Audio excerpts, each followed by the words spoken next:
বন্ধুরা, আজকে আমি আমাদের পাড়ার সরস্বতী পূজা কেমন প্যান্ডেল করেছে এখানকার বাচ্চা বাচ্চা ছেলেমেয়েরা সেটা আমি আপনাদেরকে দেখাবো। একবার দেখো উপরটা। প্রথমে দেখা যাচ্ছে যে একটা বাবার এখানে ছবি দেওয়া আছে, যে কীরকম কষ্ট করে বাবা তার পরিবারকে আগলে রাখেন।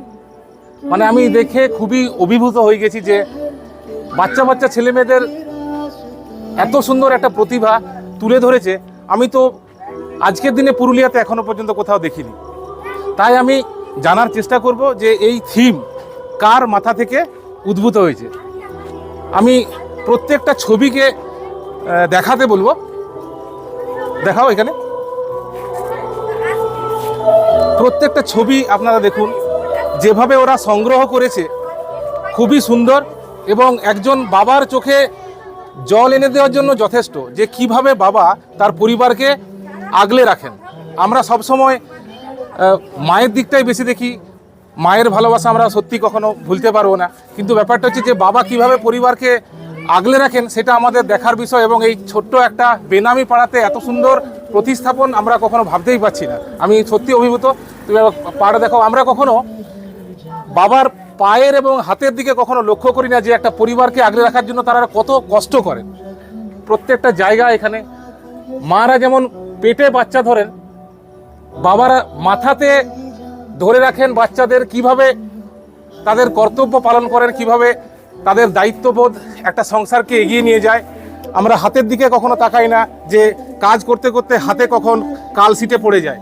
প্রত্যেকটা ছবি আপনারা দেখুন যে কিভাবে এরা সংগ্রহ করেছে প্রত্যেকটা ছবি এবং তুলে ধরেছে একটা বাবার কষ্টকে, যে একটা সংসার কিভাবে আগলে রাখতে হয়।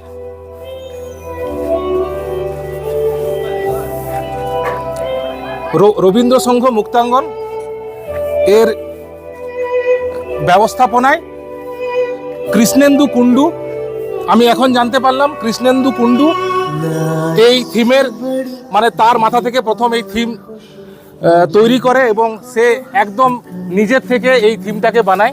উপরের দিকে একবার দেখাও, দেখাও উপরের দিকে। ছোট্ট একটা পাড়া, কিন্তু এত বড় একটা বিষয়কে তুলে ধরা কম কথা নয়। প্রত্যেকটা ছবিকে দেখাও।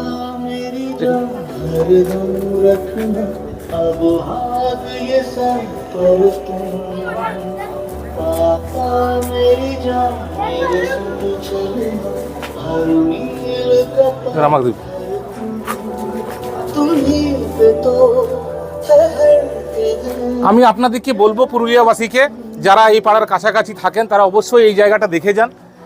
এটা হচ্ছে কেকের আইল্যান্ড মিষ্টিমহলের গলিতে। আপনারা আসুন, একবার দেখে যান এই থিমটা।